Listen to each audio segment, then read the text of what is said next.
Think censors only care about violence and explosions? Think again.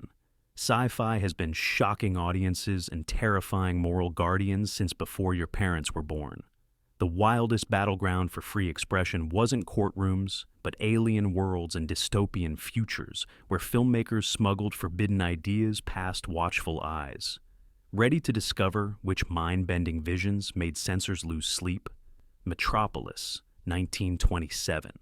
Fritz Lang's fevered dream of class warfare didn't just predict the future, it nearly bankrupted UFA Studios with its astronomical $6 million budget, equivalent to $92 million today.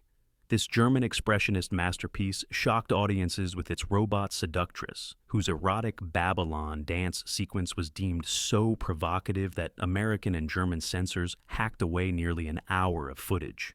The film vanished into legend until 2008, when a near-complete print was discovered in Argentina, revealing scenes considered too politically dangerous for Depression-era audiences.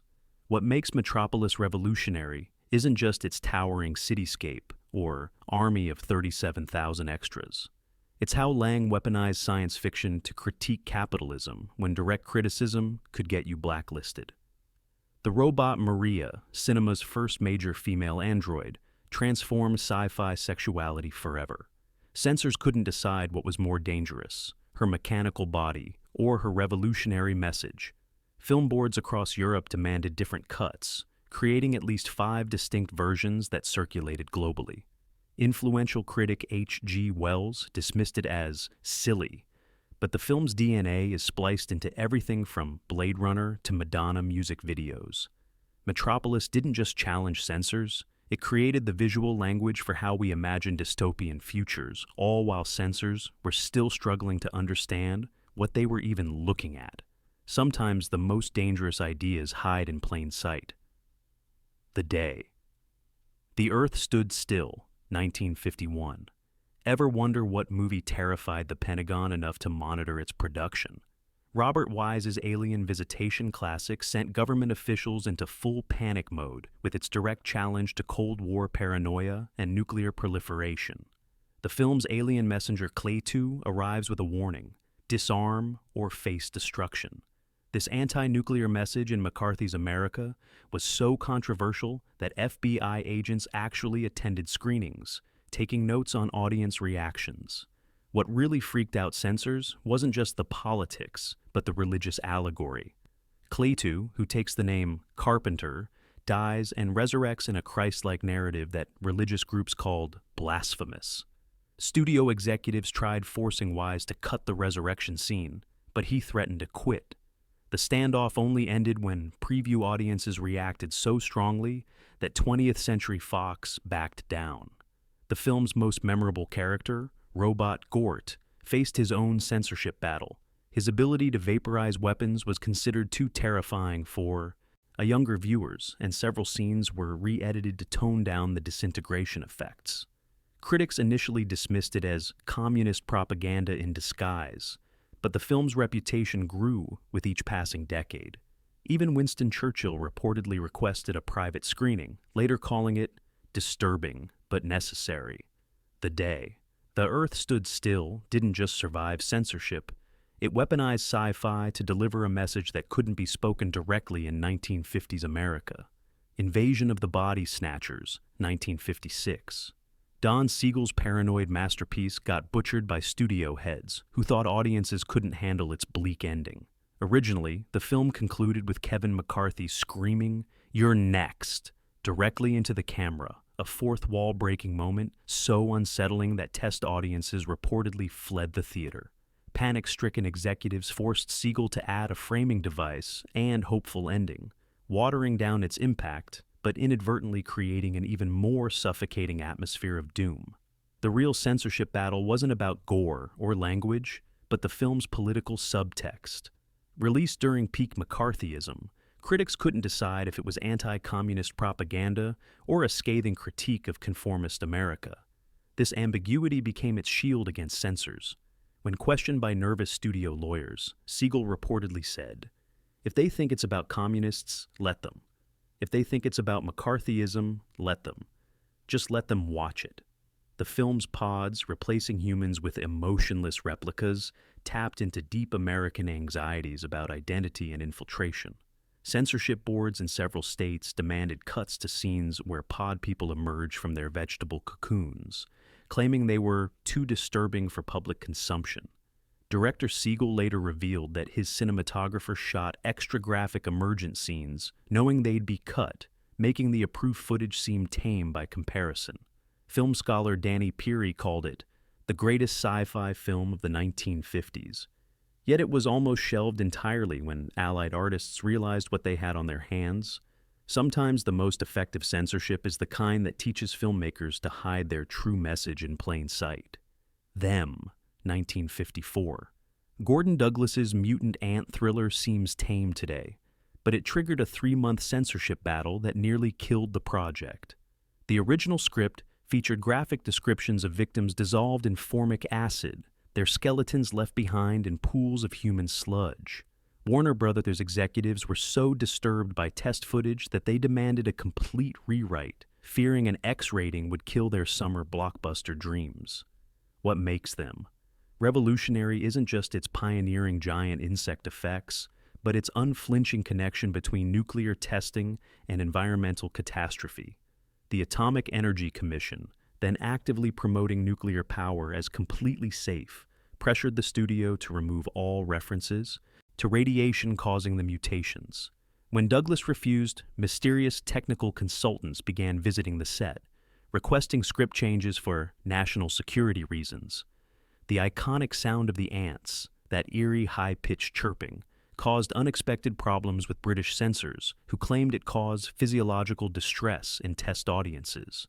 They demanded the sound be lowered in pitch for UK release, creating a noticeably different experience for British viewers. The New York Times called it taut science fiction, but several conservative publications labeled it anti-progress propaganda for suggesting nuclear power had downsides. The film's most controversial scene shows a traumatized little girl in catatonic shock after witnessing her family's destruction.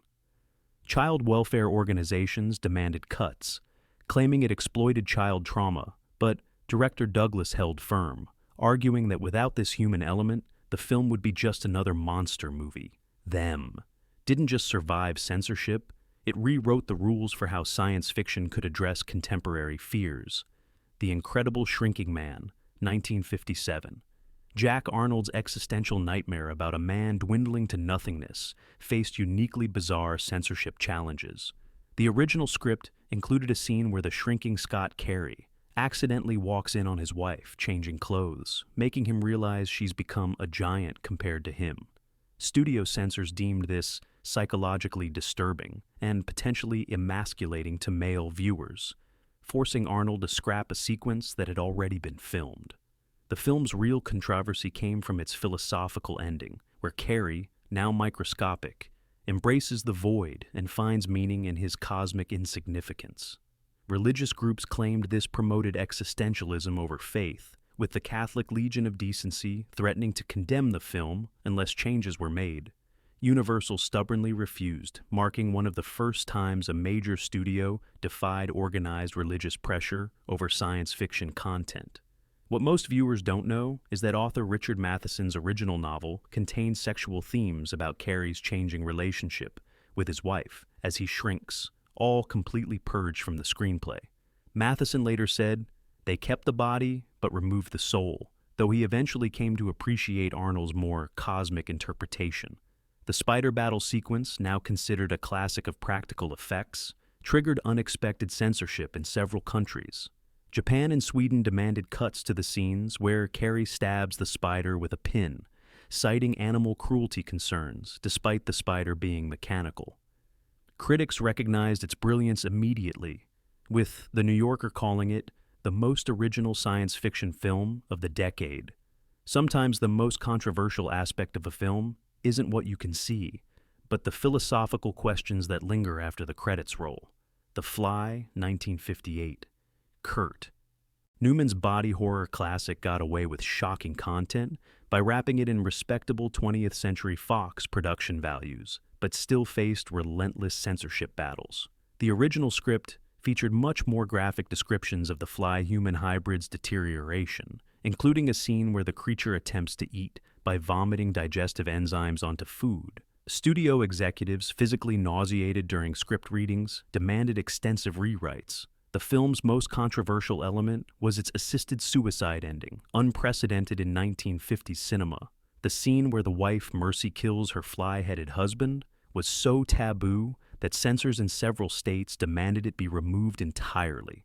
Fox stood firm, arguing the death was essential to the narrative, but compromised by keeping the fatal crushing under a hydraulic press off-screen. This negotiation created the film's most iconic shot, the fly with Vincent Price's screaming voice caught in a spider's web, pleading, "Help me! Help me!" What few viewers realized was that the film contains a subtle criticism of unrestricted scientific progress, a politically charged topic during the height of the nuclear arms race. The scientists' arrogant experimentation without ethical oversight was read by some critics as a direct commentary on American weapons development. Conservative columnists attacked the film as anti-scientific propaganda, despite its commercial success. The infamous reveal of the fly head was considered so potentially disturbing that theaters were instructed to post warning signs for customers with heart conditions. Today's audiences might chuckle at the crude effects, but contemporary critics were stunned. Time magazine called it the most intelligently disgusting science fiction film ever made. The Fly didn't just push censorship boundaries, it permanently altered what could be shown in mainstream science fiction. Forbidden Planet, 1956. Fred Wilcox's Technicolor space opera looks like wholesome 1950s sci-fi, but it smuggled Freudian sexual theories past unsuspecting censors. The film's invisible monster from the ID represented repressed sexual desire, a concept so taboo that MGM executives initially didn't understand what they were approving. When the censorship board finally caught on, they demanded script changes to obscure the psychological subtext.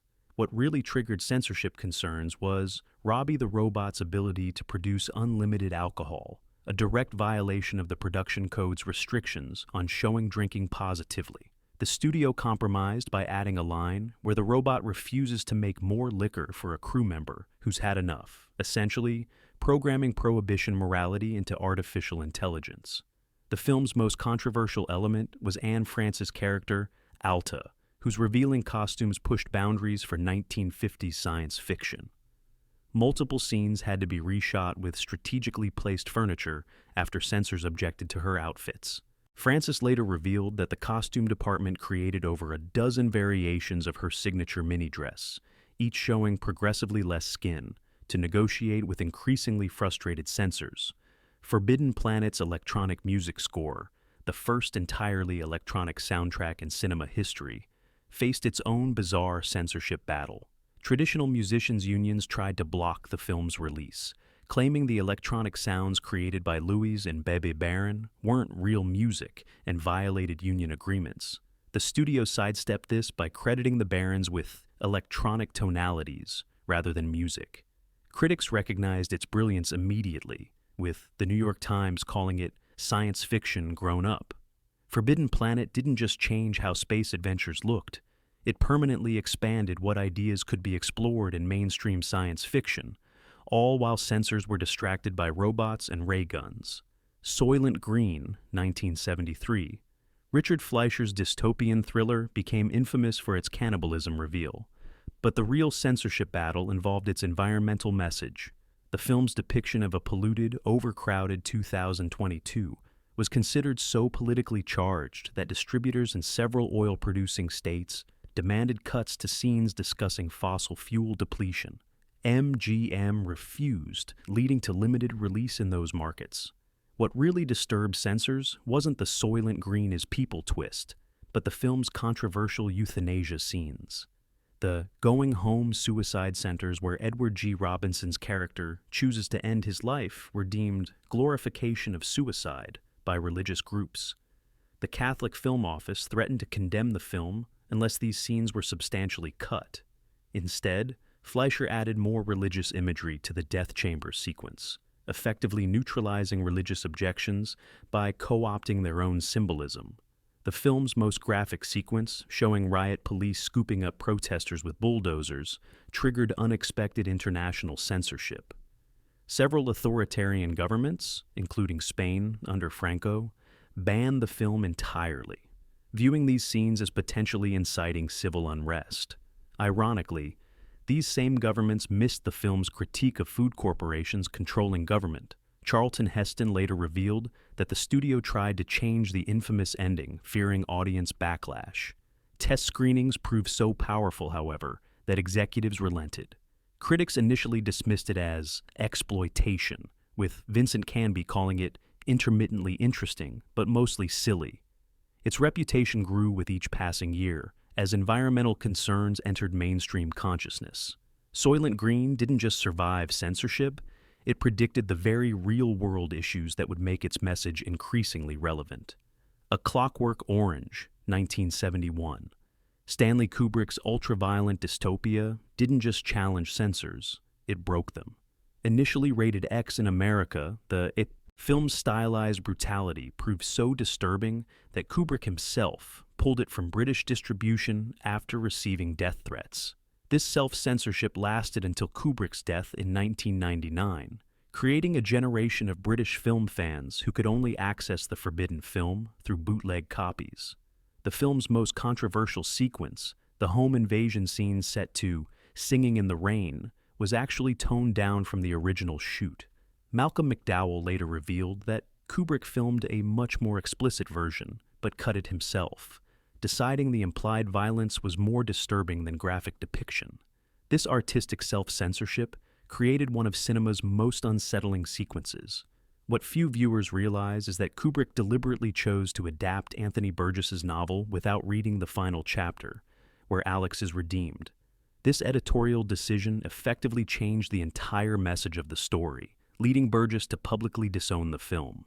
The author later called it a highly immoral work glorifying violence. Despite having written the source material, the film triggered unprecedented cultural backlash, with reports of copycat crimes leading to actual legislative attempts to censor violent films. Several countries, including Ireland and South Africa, banned it for decades.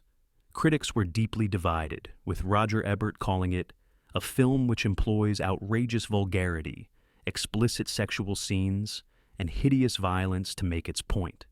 That point, however, was deliberately ambiguous, forcing viewers to confront their own relationship with depicted violence. A Clockwork Orange didn't just challenge censorship, it fundamentally changed how we discuss the relationship between media violence and real-world behavior, creating debates that continue with the day's violent video games and streaming content. The Thing, 1982. John Carpenter's paranoid masterpiece wasn't just rejected by audiences, it was actively vilified. Released 2 weeks after E.T., its hostile alien and graphic body horror triggered disgust from critics and viewers expecting friendly space creatures. The Los Angeles Times called it instant junk, while Carpenter himself admitted it was hated by audiences. The real censorship battle involved Rob Bottin's revolutionary practical effects. Several countries demanded extensive cuts to the chest defibrillation scene, where a character's chest opens into a giant mouth that bites off another character's arms. The UK's certification board required 17 separate cuts before approving the film, effectively neutering its most groundbreaking sequences. Japanese censors went further, cutting nearly 4 minutes of transformation scenes. What makes The Thing particularly significant is how it challenged the very definition of science fiction horror. Its bleak ending, with characters freezing to death while waiting to see which one harbors the alien, violated Hollywood's unwritten rule that horror films must restore order by the final frame. Universal executives pressured Carpenter to film a more optimistic ending, which he shot but refused to use after test audiences responded powerfully to the ambiguous original. The film's practical effects were so disturbing that crew members reportedly became nauseated during filming. Effects artist Rob Bottin was hospitalized for exhaustion after working 57 days straight without a break. Critics like Roger Ebert attacked the film for what he called a geek show, a gross-out movie, missing its deeper themes of paranoia and identity. The Thing's redemption came through home video, where uncut versions finally reached audiences prepared for its revolutionary approach to body horror. It didn't just survive censorship. It changed how we visualize the alien other in science fiction, proving that sometimes the most important films are the ones that audiences initially reject. Videodrome, 1983. David Cronenberg's hallucinatory exploration of media violence and technological addiction was so disturbing that its own studio didn't know how to market it. Universal Pictures demanded over 25 cuts before release, including shortening James Woods' famous handgun transformation and removing several sexual sequences. Cronenberg fought back, eventually compromising on a version that still managed to earn an X rating. What truly terrified censors wasn't the body horror, but the film's suggestion that media consumption physically changes your brain. The scene where Wood's character develops a vaginal opening in his stomach for VHS tapes faced particular scrutiny. The MPAA demanded multiple revisions, with Cronenberg later revealing he deliberately made early versions more graphic, so the compromise would be what he intended all along. The film's most controversial element was its blending of extreme violence with sexuality, particularly in the Videodrome broadcast scenes. These sequences were so disturbing that several countries, including the UK, initially banned the film entirely.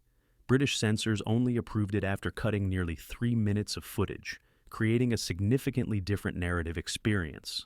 Cronenberg later revealed that several investors pulled funding during production after seeing early footage, calling it morally dangerous. The director famously responded, "Of course it's dangerous. That's the point." Critics were deeply divided, with some calling it visionary, while others labeled it exploitation. The New Yorker's Pauline Kael famously described it as a Faustian fable for the video age, midnight movie sci-fi for the thinking person. Videodrome didn't just challenge censorship.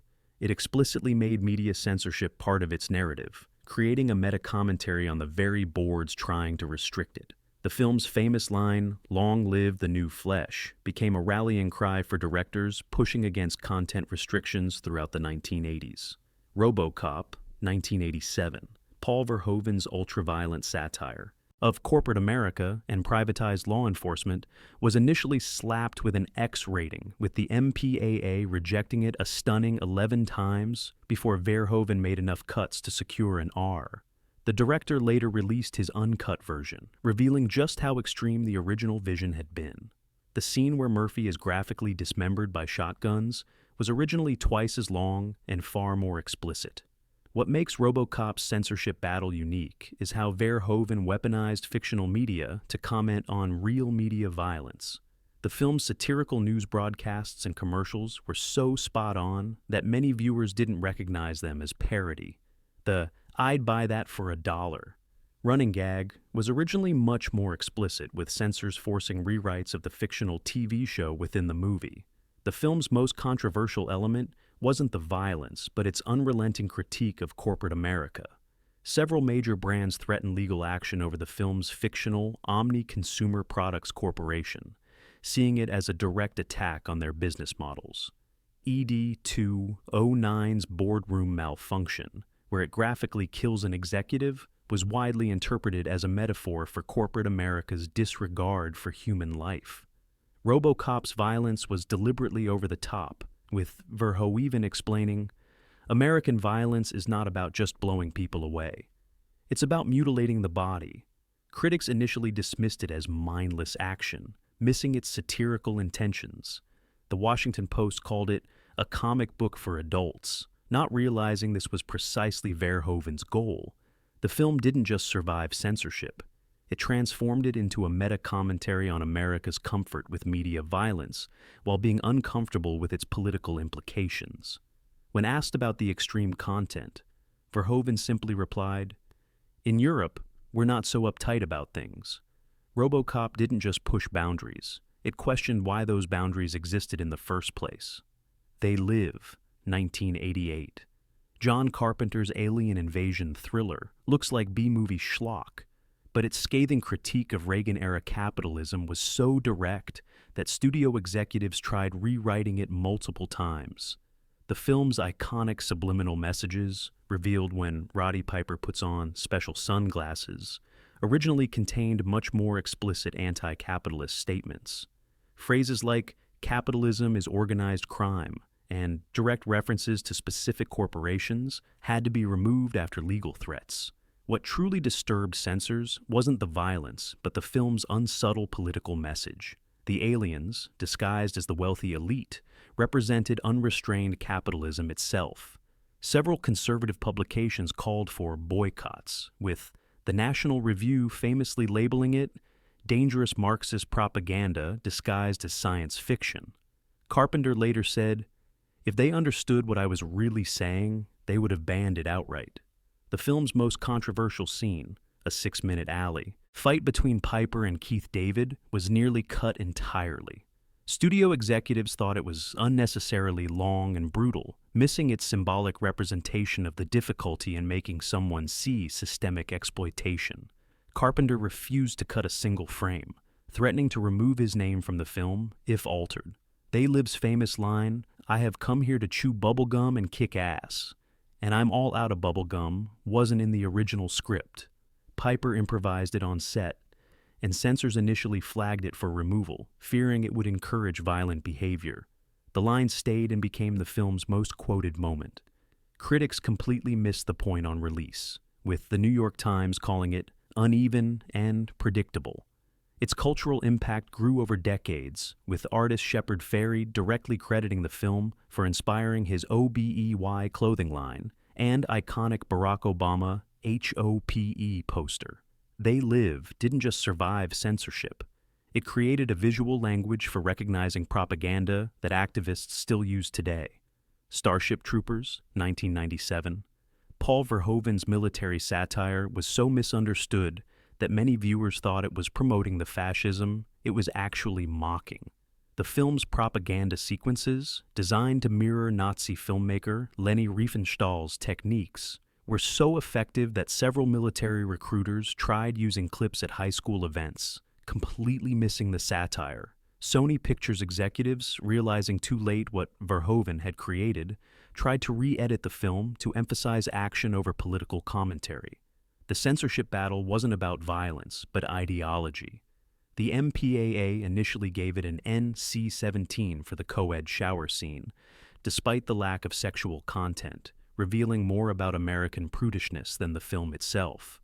Meanwhile, the film's explicit violence against the alien bugs faced almost no restrictions, highlighting the double standard that permeates media censorship. What makes Starship Troopers revolutionary is how it subverted Robert Heinlein's militaristic novel, transforming it into a critique of militarism itself. This infuriated fans of the book, with several science fiction publications condemning Verhoeven for betraying the source material. The director later revealed this was intentional, saying, "I stopped reading after 2 chapters because it was so boring and depressing." The film's most controversial element was its deliberate casting of beautiful, Nordic-looking actors as future fascists, directly connecting Aryan aesthetics with totalitarianism. This visual coding was so subtle that many viewers completely missed it, instead criticizing the actors' wooden performances without realizing their delivery was intentionally propaganda-like. Critics savaged the film on release, with the Washington Post calling it fatuous and depressing. Its reputation has completely reversed in subsequent decades, with many now recognizing it as a prescient critique of militarism and media. Manipulation. Starship Troopers didn't just challenge censorship, it tricked audiences into cheering for fascism and then forced them to question why they did so. District 9, 2009. Neil Blomkamp's apartheid allegory, disguised as alien invasion thriller, became an unexpected lightning rod for political controversy. The film's depiction of Nigerians as criminals and cannibals triggered calls for banning in Nigeria, with the government demanding Sony Pictures apologize for the offensive portrayal. Sony refused, arguing the depiction was specific to criminal elements, not the entire Nigerian population. What makes District 9's censorship battle unique is how it challenged progressive audiences as much as conservative ones. The film's unflinching portrayal of xenophobia made viewers uncomfortable by implicating them in the system, rather than allowing them to feel morally superior to obvious villains. Several liberal publications criticized Blomkamp for not providing a more optimistic resolution, missing the point that systemic problems rarely have neat solutions.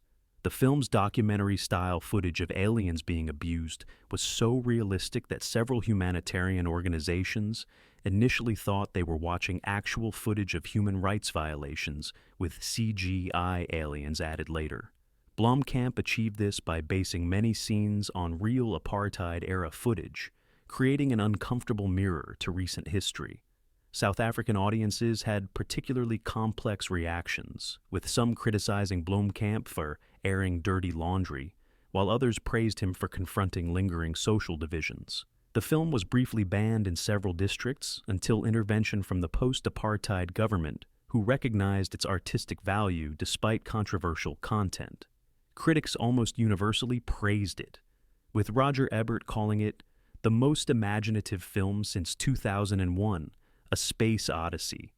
Its documentary approach to science fiction permanently altered the genre, proving that allegorical storytelling could address contemporary issues more effectively than direct commentary. District 9 didn't just survive censorship. It used science fiction to discuss issues that would have been censored if addressed directly, continuing the genre's long tradition of smuggling radical ideas past cultural gatekeepers.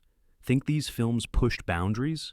Remember that science fiction has always been our cultural canary in the coal mine, testing what ideas society can tolerate by wrapping them in the fantastic. Which controversial sci-fi film do you think had the biggest impact on censorship? Did we miss any that shocked you? Drop your thoughts in the comments below, and let us know which forbidden visions you think deserve more recognition for changing what we're allowed to see on screen.